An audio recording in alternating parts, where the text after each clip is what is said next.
Legend Onslaught is the perfect place for a solo Warlock build that is built around support, optimal DPS, and just crowd control and ad clear. If you're a solo Warlock and you're wondering what build is perfect for Onslaught Legend, then I have the build just for you. Of course, we're going to be taking Well of Radiance, which is of course the optimal choice for Onslaught as a solo Warlock. You place that well, you sit in it, you get that damage buff and that healing buff, and you shoot everything and everything blows up.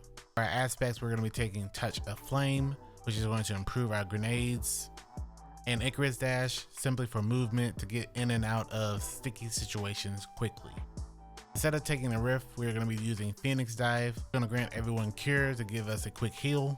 This is for when you don't have a well and you need to heal someone really quickly or yourself. You can get out of harm real quickly and do a Phoenix Dive and get quick healed. For our melee, we're taking Celestial Fire. And for our grenade, we're taking Solar Grenade. Another choice you can run is also Healing Grenade if you want to proc Restoration infinitely. But because of the rest of the build, we don't need a Healing Nade. So we're going to go for a Solar Grenade just for more damage and for holding down choke points. For our fragments, we're taking first Ember of Wonder. For rapidly defeating multiple targets with our Solar Ignitions generates an orb of power. This becomes very easy with our loadout, especially when you're in a well. You're going to make multiple Solar Ignitions. So no matter what you're running, when you're standing in a well, you and your fire team will be making orbs of power every time you get multiple kills. This is just one way of us generating more orbs, which then of course will give us more ways to heal, which will give us more surges, which will then give us more supers because we pick up all those orbs of power. The next fragment we're using is Ember of Mercy. When you revive an ally, you and your nearby allies gain restoration. This is just another thing we want to use when we have to revive someone. We get full health and they get full health, so you can get out of harm's way and still have full health. For us, picking up a fire sprite starts restoration. Next fragment is Ember of Combustion, where final blows with your solar super causes targets to ignite and create a fire sprite, which of course means when you're standing in a well, you and your fire team will all grant this ability where you kill an enemy and it will trigger ignition, which of course then creates a fire sprite, which works really well with Wonder. So pretty much all enemies dead inside of a well from all of your fire team will then trigger ignitions. That will trigger an overpower, which will also trigger a fire sprite, which then you pick up that fire sprite and it gives you restoration.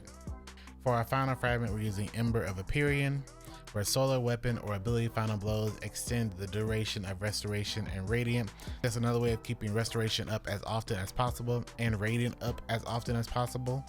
Our stat distribution focus is on resilience. We want to have 100 so we have as much damage resistance as possible. This also means our Well of Radiance is harder to get destroyed, and 100 discipline so we can have as many grenades as possible. Our exotic of choice for our armor is of course Phoenix Protocol, where you gain super energy for kills and assists inside of your well. Tying in with Ember of Combustion, this allows you to have a full super before your first super is out if you and your fire team are all standing and getting kills inside of your well. This allows us to have a gameplay loop of popping a well, killing everything in the wave, popping a well, killing everything in the next wave. This isn't even taking into account if you are having another person also run well, or if you have a tether, if you have, any other supers being added, you're gonna always have a well. For our helmet, we're taking a Siphon mod. So this means all of our solar weapons will always make an orb of power, even when our fragments don't trigger it. If they do trigger it, we make additional orbs as well. We're also gonna run Font of Wisdom, where we're gonna get an increase to our intellect so we can have faster supers as well. This is just another thing we want to add on that makes sure that we have a well pretty much all of the time. So we're gonna run a heavy ammo finder because we're gonna use our heavy weapon almost as a primary weapon in this situation. Pairing this with firepower, so our grenades when we toss them creates orbs of power, and a solar loader so our weapons reload faster. This allows us to just DPS everything even quicker. On our boots, we're gonna take a recuperation mod, which means when we pick up an orb of power, we get a chunk of our health back. We're going to pair this with a solar scavenger, which is basically going to be an harmonic scavenger for our solar weapons. And we're going to pair it with a solar surge. Since we're going to always have an armor charge, since we're always picking up orbs of power, we want to get that extra 10% damage to our solar weapons on top of the Well of Radiance and on top of any other debuffs we have out. A class item, we're going to take Bomber and Reaper. So when we do our Phoenix Dive, our next weapon kill will grant an orb of power, and our Phoenix dive will give us a chunk of our grenade back as well.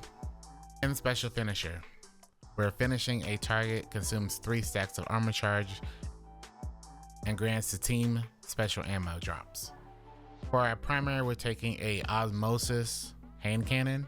This will take care of all the unstoppables in Onslaught, but also will give our weapon solar. So now we have a elemental hand cannon, and it gets all the benefits from damaging a target with solar burst. For our special weapon, we're taking a blinding solar grenade launcher with disorienting grenades. You can pick any, but the personal one I chose is Empty Vessel with disorienting grenades, lead from gold, and demolitionist. This allows us to blind everything in the field.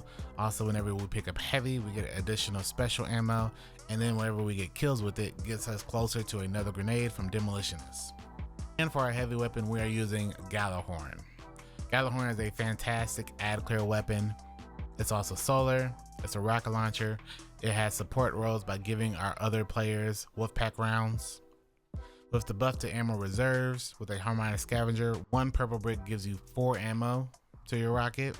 If you have a chest piece with reserves on, you can have up to 12 rockets at one time, which allows you to pretty much use it as a primary weapon to clear out waves of enemies. Of course, staying in your well allows you to trigger all of your fragments and even get more super. You have the ability to pop a well, shoot Gallahorn 3 or 4 times, and have another well already. This is not even taking into account our artifact. All the things on artifact are based around solar buffs or rocket buffs. So you can put on even more things that makes this build even stronger. With the artifact, the ones you want to go for are Flint Striker, Kindling Trigger, Heart of Flame, Revitalizing Blast, Rays of Precision, and Overload rocket launchers for those overloads. Or if you're not doing an overload activity, then swap it out for Argent Ordnance. With this build, you can run in a fire team finder with randoms, with your best friends, and be basically the sole carrier. With this build, you can carry your team all the way from wave 1 to 50 in a breeze. No matter what builds they are running, you're going to be a dominant force on the field in Onslaught, no matter whether you're facing Fallen or Hive. If you want to simply plug and play this build, of course I have a dim link in the description. Feel free to check it out and let me know what you think about the build. As always, thank you so much for watching this video. Hopefully this helps you in Onslaught, and I will see you in the next one.